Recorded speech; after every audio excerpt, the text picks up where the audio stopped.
Many of you were able to attend the launch, and we hope that you enjoyed it as much as we did, although I'm sure that the view was not quite as unique. Here's a picture of the big bird sitting on the pad with the vertical assembly building in the background. We had banker's hours on this flight. We were able to get up around 5 or 6 in the morning, get suited up, make sure our suits worked okay, and walk out. We took one look at the big bird just before we walked into it, got on the swing arm and walked across and got strapped in. Helped the ground crew check out the spacecraft, and promptly at 11 she lifted off. When the main engines ignited, there was a certain amount of shaking and rattling that was obvious.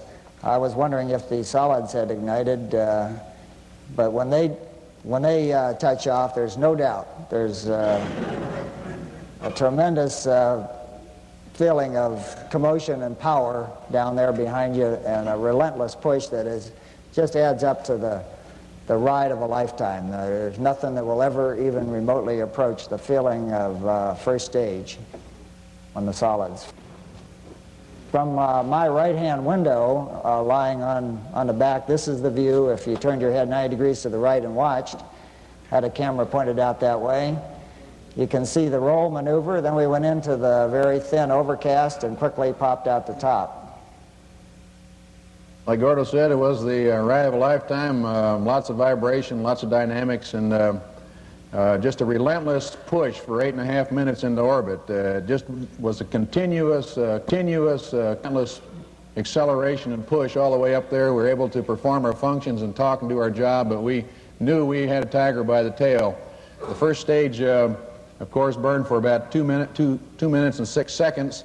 I understand you had a good view of it as it came out to the top of this cloud, a very spectacular shot. We were VFR on top, as the pilots say, very quickly with very little actual instrument time.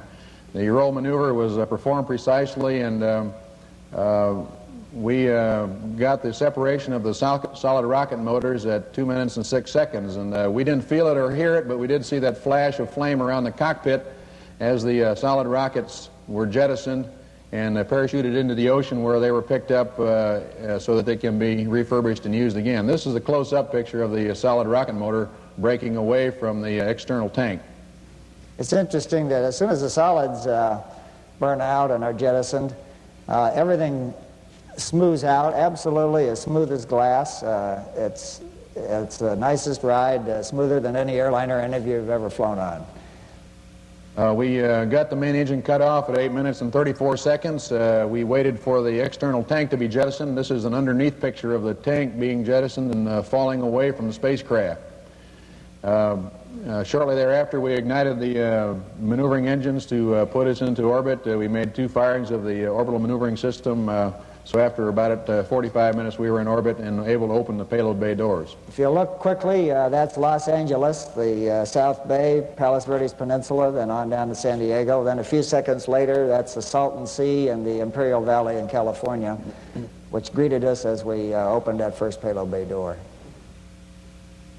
The sight was as spectacular for us as it was for you, and as you see it in these pictures here. It was truly a momentous event for us, and most impressive. The pictures and the memories don't do it justice. You just have to go back and do it again in order to appreciate it fully.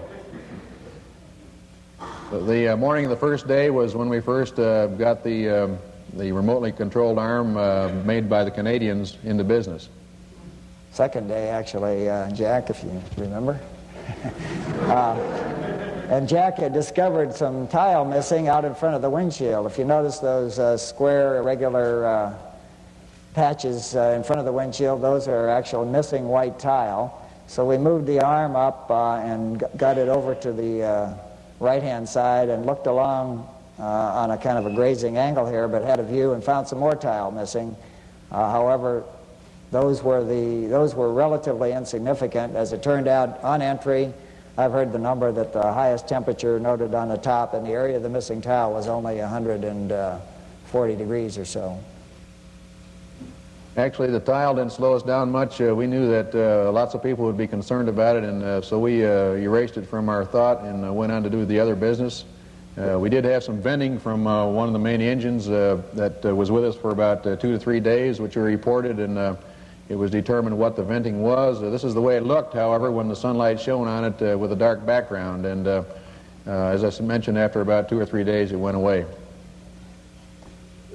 Now an inside shot. I'm at the manipulator operator station, and Jack has taken this movie right here as I brought the plasma diagnostics package out of the payload bay for the first time. We put the manipulator arm through the loaded operations, that is, with an attached payload for the first time in its ever, and exercised all the very complex sequences that the manipulator arm has built into it. Some of those involve manually positioning the arm, others with the software doing it automatically, and our job merely to monitor iterations. We operated the arm night and day, so when the sun went down, we turned on lights in the payload bay and found that they were adequate to see it visually as well as operate our television system. Periodically it would show up in the overhead window as you see it pictured here, and then it would be moved to the forward part of the spacecraft up over the nose to make some measurements. And it was spectacular to watch it come real close and silently but smoothly move to its next point in the sequence, and this gives you the full appreciation of the total spectacle of the background. This is a picture that was taken as we were going over the Baja Peninsula in an ascending pass over the United States.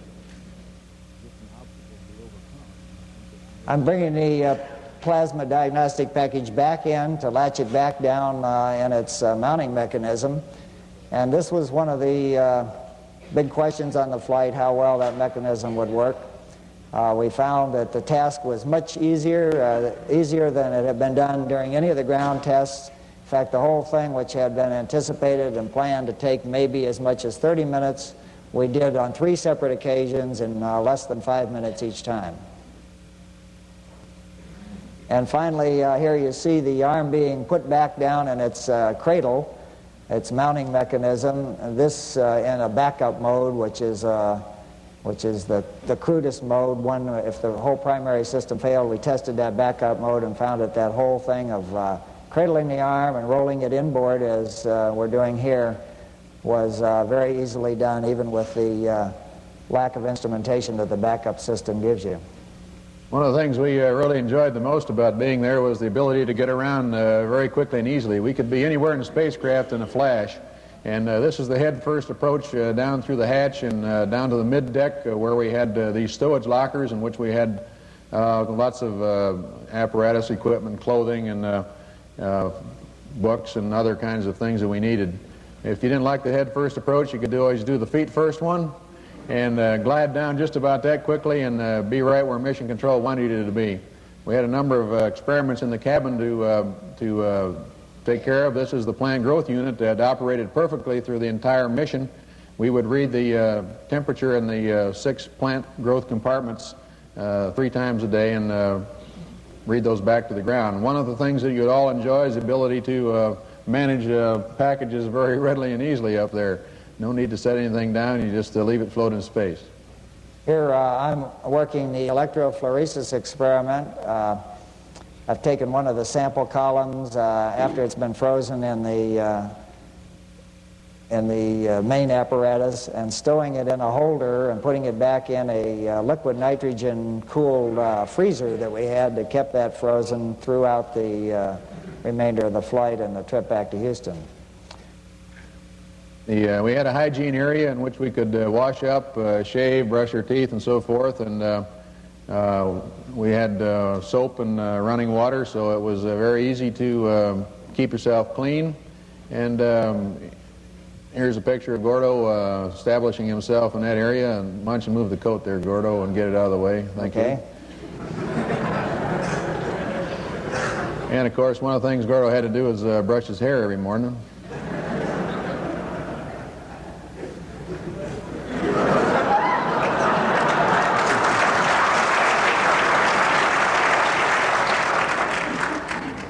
Eating was a real pleasure, of course.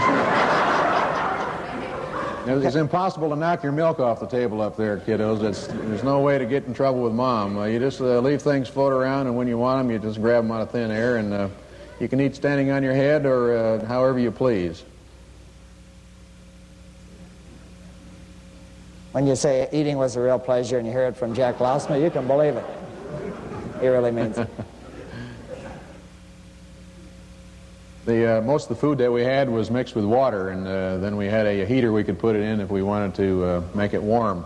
We had an exerciser on board that we used a couple of times, and we could position ourselves on it. It was a treadmill which was self-propelled, and get our exercise with no hands.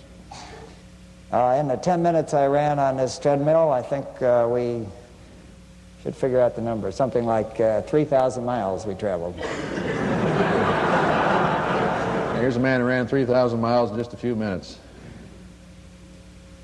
But this was a new device that was added for this flight, and we think it performed very well and be a good addition for future flights. And we used it 2 different times.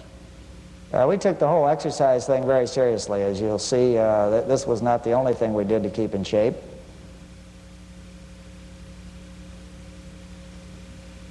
Of course, you have to create work for yourself up in space. Your body does less work up there than it does when you're just lying in bed sleeping against the force of gravity. So we had to devise a number of exercise routines.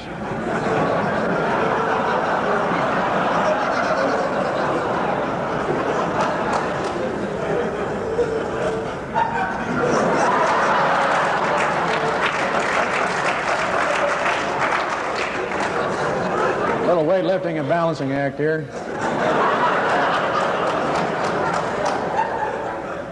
Now, not many of you can do this right here.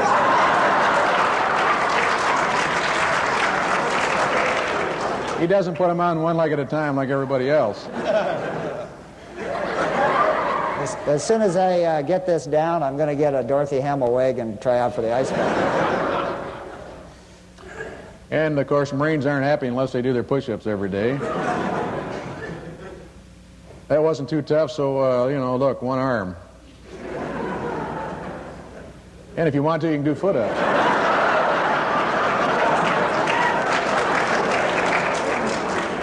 Now, if you really got frustrated, you could do this.